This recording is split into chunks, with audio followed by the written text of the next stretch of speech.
all, George and Michele have asked me to extend a very, very big thank you to all of you for taking the time to come here from near and from far to be there to celebrate their beautiful wedding today. So, thank you all of you. Big round of applause. I'd like personally to reiterate, just to say again, that the bridesmaids, Marina and Orla, absolutely look beautiful.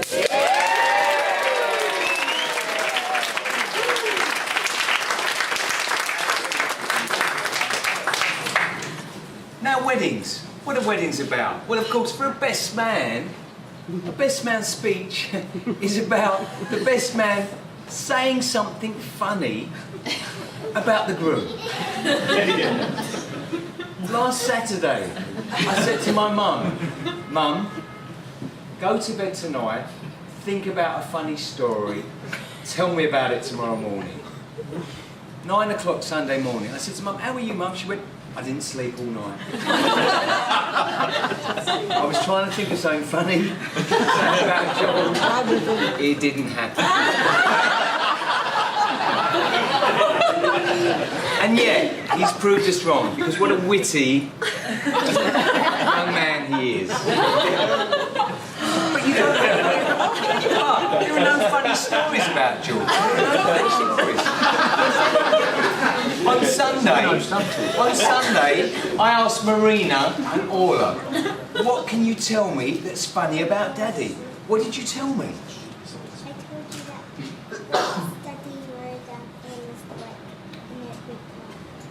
Once Daddy rode down the hill on Orla's bike. And once he rode down the hill on a bike in Trent Park, fell over the top and broke his glasses.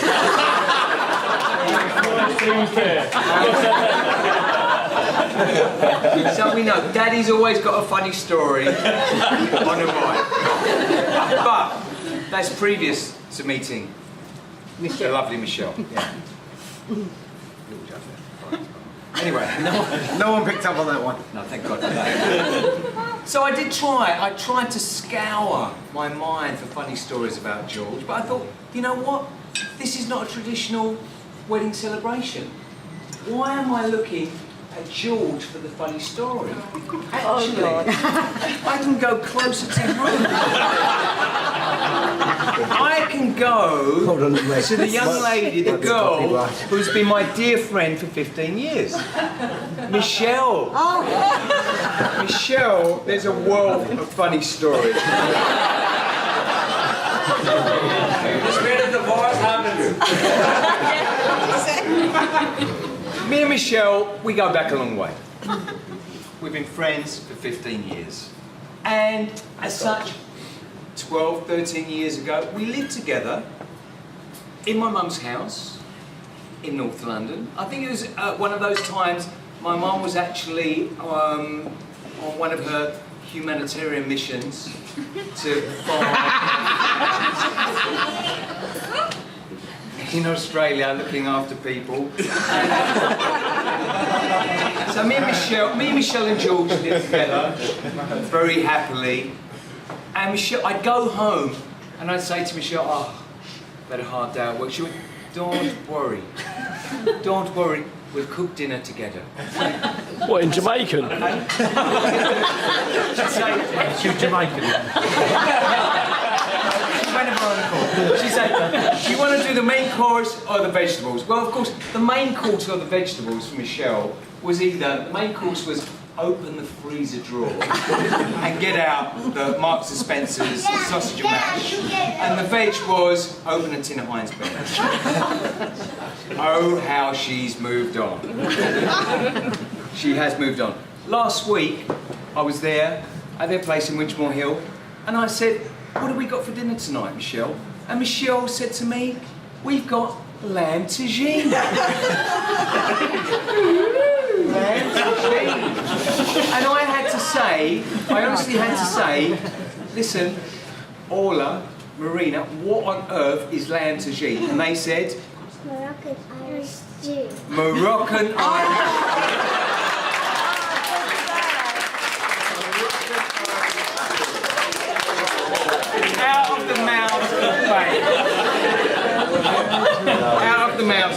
people. It's true. But that's how you moved on. Now, Michele has always been one to travel. Now, I do remember, I think we're going back to 1998.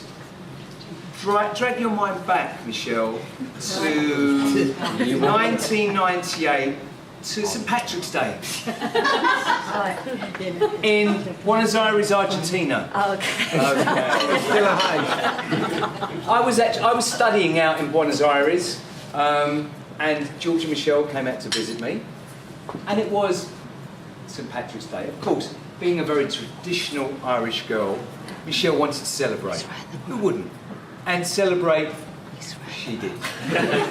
She did, she certainly did. You remember that? Yeah. You want me to go on? No. I'm sorry, but I have to tell you this because I sometimes wonder, did Michele marry the right man? I think she's wondering that now. Because we did go out to visit. We went to Iguazu Falls. Iguazu Falls is a beautiful, beautiful fall. Hence its name. Unlike yourself. Yeah, unlike myself, yeah. Different spelling. And we went there, but on this day, this particular day, after March the 17th, she was suffering and she was a little bit delicate. So we got on the plane together. We had 3 seats going all the way to Brazil. Now, on those 3 seats, there was George, there was Michele, and there was me by the window. We took our places, we travelled up to 30,000 feet. It was at that time that Michele decided to take advantage of the little bag. And as we travelled up, and she was thinking about the night before, when she'd been looking at the... She was a little bit unhappy and delicate in the bag. George was looking stony-faced ahead. I was looking out of the window trying to pretend nothing was happening. But I did catch Michelle's eye, and as I did, she said to me, "Joseph," and I went, "Yeah." She went, "This is for you." And this is why I think to myself, did the wrong person marry her? But as I turned around and said, "Michele, what do you want me to do with it?" She went, "Just throw it out the feckin' window."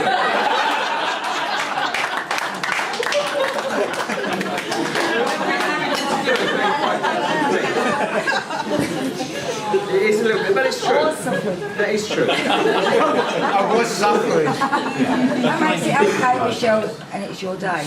Michele has been a girl who I have seen grown, absolutely grown from a young, beautiful young lady into an absolute, more beautiful young lady.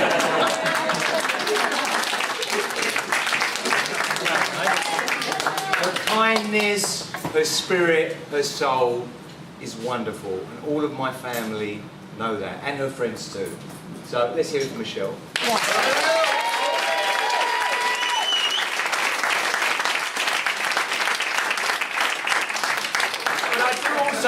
I do also remember when she met George, I said, what was it about George? How did you know he was the one for you? What was that special thing? And she went, that was easy. She went, I stayed with him, and the morning I looked in the fridge. I said, yeah? And what? She went, he had Tropicana orange. I thought to myself, if I stay with him, I know I've made it. Well, Michele, tonight you have to make it no more. Because your wedding present is 2 vouchers for 50p off the new Mango